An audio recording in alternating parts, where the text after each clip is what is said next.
مين قال إن أكلة حلوة بس يبقى لحمة أو فراخ؟ في أكلات تانية نقدر نعملها بطريقة حلوة جدا تدينا نتيجة أحلى من اللحمة والفراخ.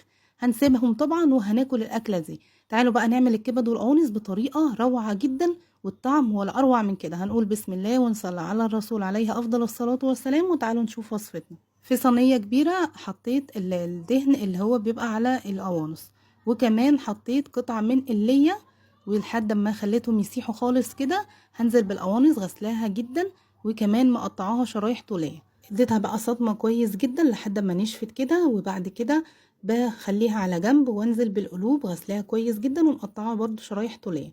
بعد كده بقى الاتنين خدوا صدمة، بحطهم على جنب كده، وبعد كده بجيب نص معلقة من الثوم المفروم انزل بيه، واول ما الثوم يطلع ريحته بنزل بالكبد مقطعاها كويس جدا مغسلاها كويس جدا ومقطعاها مكعبات، وكمان حطاها في مصفى صفة المية بتاعتها تماما. بعد كده ما بقلبهاش الا لما تاخد لون من ناحية اروح مقلباها على الناحية التانية. بعد كده بقى معايا بهارات 7 بهارات، وكمان معايا كزبرة، معايا كمان نص معلقة من البابريكا ونص معلقة من الفلفل الاسود، ونكتر يا ريت الاكلة دي بتحب الفلفل الاسود جدا. بعد كده بقى هقلبهم كويس جدا كلهم مع بعض بالشكل ده. هننزل بقى بكمية بصل حلوة جدا، والوصفة دي بتحب البصل الكتير. مقطعة بصل بالجوانح او جوليان بالشكل ده، مقطعة حوالي 3 بصلات كبار. هنزل بيهم بقى على الكبد والقوانص بالشكل ده. عايزة اقولك بقى ان الريحة في الوقت ده الريحة بجد خطيرة. بعد كده برضو هننزل فلفل رومي بقى او حامي اللي انت حباه. هنقلبهم بقى كويس جدا مع بعض.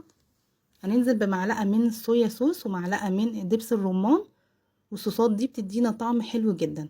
لو مش متوفرة عندك عادي ممكن ما نضيفهاش، يعني ممكن خلاص تستغني عنها. معايا بقى واحدة بطاطس مقطعاها مكعبات صغيرة وكمان غسلاها كويس جدا. هنزل بقى بيها على الكبد والقوانص والحاجات بتاعتنا دي والجمال بتاعنا ده. بعد كده بقى هغطيها وهدي عليها النار واسيبها مع نفسها لحد ما البطاطس بقى تستوي معانا كده وتبقى بالجمال ده. طبعا الكبد والقوانص يعتبر كانت مستويه، فالبطاطس بس هنستنى لحد ما البطاطس تستوي وما بتاخدش سوا خالص. عايزه اقول لكم بقى ان مطلعه صوص طعمه خطير جدا، وهي بجد طعمها خطير. والبطاطس بقى عايزه اقول لك ان هتسيبي الكبد والقوانص وتاكلي البطاطس من كتر ما هي طعمها حلو جدا وشاربه من الصوص. فجربيها هتعجبك بجد. وصفه تستاهل التجربه، وكمان وجبه تكفي عيله كامله. ممكن تزودي البطاطس اكتر من كده كمان، يعني ممكن تحطي 2 أو 3 من البطاطس، برضو هتديكي كمية اكبر. وبجد البطاطس ما تقلقيش مش مغيرة طعم الكبد والقوانص ولا اي حاجة، بل بالعكس مدية طعم احلى كمان. جربيها وان شاء الله هتعجبك. وكالعادة لو عجبك الفيديو ما تنسوش اللايك وكمان المتابعة. اسيبكم في رعاية الله، مع السلامة.